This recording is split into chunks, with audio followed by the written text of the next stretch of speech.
Assalamualaikum warahmatullahi wabarakatuh. Kami dari kelompok 13 mata kuliah Studi Quran dan Hadis akan mempresentasikan hasil diskusi kelompok kami berjudul Hadis Mutatsil, Munqati, dan Maudhu. Adapun anggota kelompok kami: 1. Nova Suci Makfiroh, 2. Umi Mahmuda, 3. Sri Wahyuni, 4. Alta Widyatama.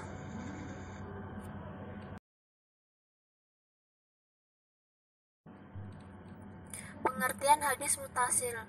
Mutasil menurut bahasa adalah isim fa'il dari kata kerja itasola, lawan kata dari inqoto'a, artinya bersambung. Hadis mutasil menurut istilah ialah hadis yang bersambung-sambung sanadnya dan terhindar dari terputusnya sanad, dan yang termasuk dalam hadis ini adalah hadis marfu dan mauquf. Hadis mutasil tidak harus berupa hadis marfu, akan tetapi bisa berupa hadis marfu atau hadis mauquf yang disandarkan pada sahabat atau tabi'in, akan tetapi dengan syarat tidak ada sesuatu yang mengindikasikan terputusnya sanad. Contoh hadis al-mutasil. Contoh hadis al-mutasil al-marfu sebagai berikut. Bismillahirrahmanirrahim. Malikun abni Syihab an Salimi bani Abdillahi an abihi ar-Rasulullahi sallallahu alaihi wasallam qala qat'a. Artinya, Imam Malik dari Ibnu Syihab dari Salim bin Abdillah dari bapaknya dari Rasulullah Shallallahu Alaihi Wasallam, beliau bersabda seperti ini. Contoh al-mutasil al-mauquf. Malikun an-Nafi'in abni Umaronahu qala kada. Artinya, Imam Malik dari Nafi dari Ibnu Umar radhiyallahu anhu bahwasanya dia berkata seperti ini. Pengertian hadis munqati. Menurut bahasa, munqati berasal dari kata inqata'a yang artinya adalah terputus, sedangkan munqati adalah sesuatu yang terputus. Adapun pengertian hadis munqati menurut istilah ada perbedaan pendapat di kalangan ulama ahli hadis. Sebagian ulama berpendapat bahwa hadis munqati adalah hadis yang di dalam sanadnya terdapat satu orang rawi yang gugur sebelum sahabat dimanapun tempatnya, dengan syarat gugurnya rawi tidak lebih dari satu orang rawi secara berturut-turut. Pendapat ini adalah pendapat yang paling unggul. Sebagian ulama hadis lainnya berpendapat bahwa hadis munqati adalah setiap hadis yang tidak sambung sanadnya. Ini merupakan pendapat dari Al-Khatib, Ibnu Abdul Bar, dan lainnya. Contoh hadis munqati. Adapun contoh hadis munqati sebagaimana hadis yang diriwayatkan Siti Fatimah radhiyallahu an, putri Nabi Muhammad. Ketika Rasulullah masuk masjid, beliau berdoa dengan menyebut nama Allah serta salam kepada Rasulullah, "Ya Allah, ampunilah dosa-dosaku dan bukakanlah pintu-pintu rahmat-Mu." Ketika keluar, beliau berdoa dengan menyebut nama Allah, semoga kesejahteraan terlimpah kepada Rasulullah, "Ya Allah, ampunilah dosa-dosaku dan bukakanlah pintu-pintu karunia-Mu." Hadis riwayat Ahmad nomor 25.213, hadis riwayat Ibnu Majah nomor 763. Nah, dari hadis di atas dapat kita telaah rawi-rawi hadis tersebut. Yang pertama, riwayat Imam Ahmad dari Abu Muawiyah, dari Al-Lais, dari Abdullah bin Hasan, dari Siti Fatimah binti Husain, dari Siti Fatimah Az-Zahra, dari Nabi SAW. Yang kedua, riwayat Imam Ibnu Majah dari Abu Bakar bin Abi Syaibah, dari Ismail bin Ibrahim, dari Abu Muawiyah, dari Al-Lais, dari Abdullah bin Hasan, dari ibunya yaitu Siti Fatimah binti Husain, dari Siti Fatimah Az-Zahra, dari Nabi SAW. Dari kedua jalur sanad tersebut, kita bisa melihat bahwa Siti Fatimah binti Hasan mendapatkan riwayat dari neneknya, yaitu Siti Fatimah binti Nabi SAW. Padahal hubungan antara cucu dan nenek tersebut tidak pernah hidup dalam masa yang sama. Siti Fatimah Az-Zahra binti Nabi SAW wafat pada Selasa tanggal 13 Ramadan tahun 11 Hijriah dalam usia 27 tahun, sedangkan cucunya yaitu Siti Fatimah binti Husain baru lahir pada tahun 51 Hijriah dan wafat pada tahun 117 Hijriah. Ya, Siti Fatimah Az-Zahra tidak pernah bertemu di masa yang sama dengan cucunya, yaitu Siti Fatimah binti Husain. Artinya, dalam riwayat tersebut ada satu rawi yang gugur atau terputus, sehingga hadis tersebut dinamakan hadis munqati. Kedudukan hadis munqati. Para ulama bersepakat bahwa hadis munqati tidak bisa dijadikan sebagai dasar dan pedoman dikarenakan ada satu rawi yang gugur atau terputus kepada Nabi SAW, sehingga kedudukannya merupakan hadis doif. Tetapi misalnya jika ada sebuah hadis dari jalur sanad tergolong hadis munqati karena terputus satu rawi sebelum sahabat, sedangkan ada hadis yang sama dari jalur sanad lain yang merupakan hadis sahih dan sambung sanadnya kepada Nabi SAW, maka hadis munqati tersebut bisa dijadikan dasar dan pedoman karena dikuatkan oleh hadis sahih dari jalur sanad yang lain. Pengertian hadis ma'udu. Hadis palsu dalam bahasa Arab dikenal dengan istilah hadis ma'udu. Secara etimologi al-ma'udu ama wa'a merupakan bentuk isim maf'ul dari kata yasoha wasoha. Kata tersebut memiliki makna menggugurkan, meletakkan, meninggalkan, dan mengada-ngada. Jadi secara bahasa hadis ma'udu dapat disimpulkan yaitu hadis yang diada-ada atau dibuat-buat. Menurut terminologi hadis ma'udu terdapat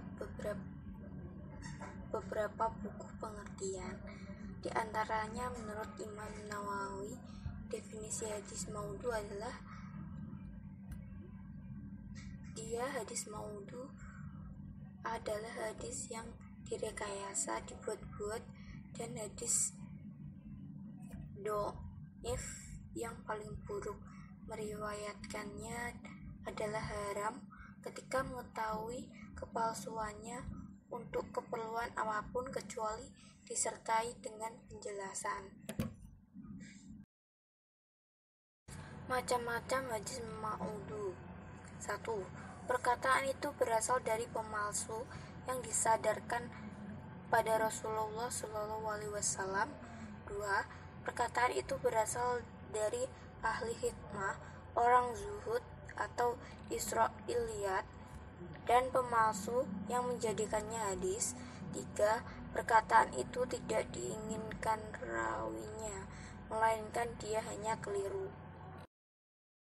Ciri-ciri hadis ma'udu. Secara garis besar, ciri-ciri hadis ma'udu dibagi menjadi dua, yaitu 1. Dari segi sanad atau para perawi hadis.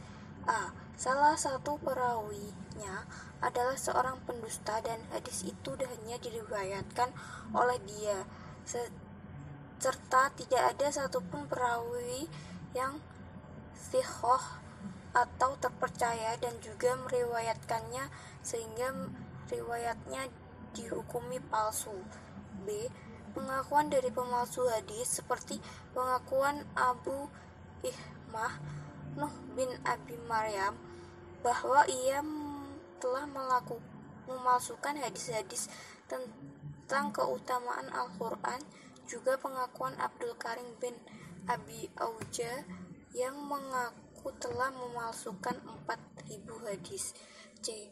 Fakta-fakta yang disamakan dengan pengakuan pemalsuan hadis, misalnya seorang perawi meriwayatkan dari seorang syekh padahal ia tidak pernah bertemu dengannya, atau ia lahir setelah syekh tersebut meninggal, atau ia tidak pernah masuk ke tempat tinggal syekh.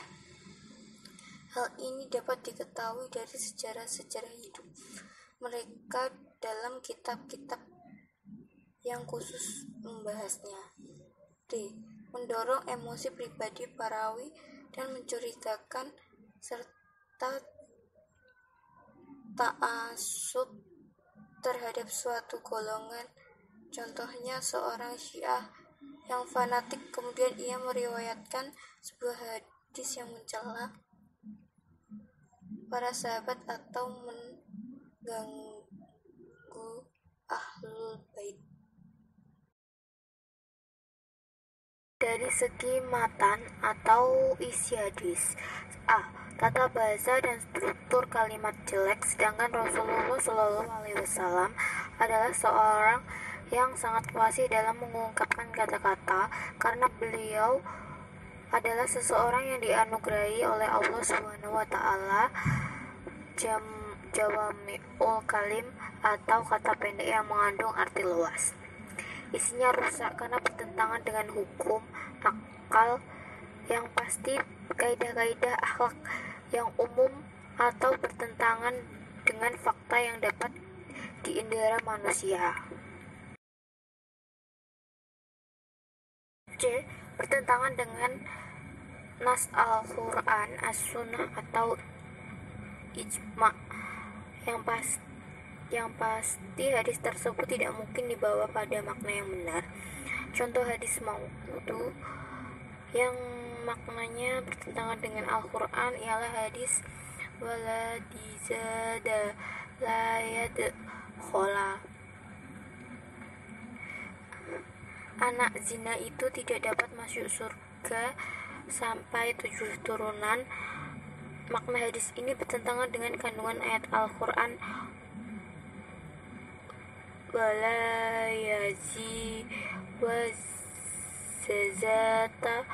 wazazakhola, dan seseorang yang berdosa tidak akan memikul dosa orang lain. Kandungan ayat tersebut menjelaskan bahwa dosa seseorang tidak dapat dibebankan kepada orang lain sampai seorang anak sekalian tidak dapat dibebani dosa orang tuanya.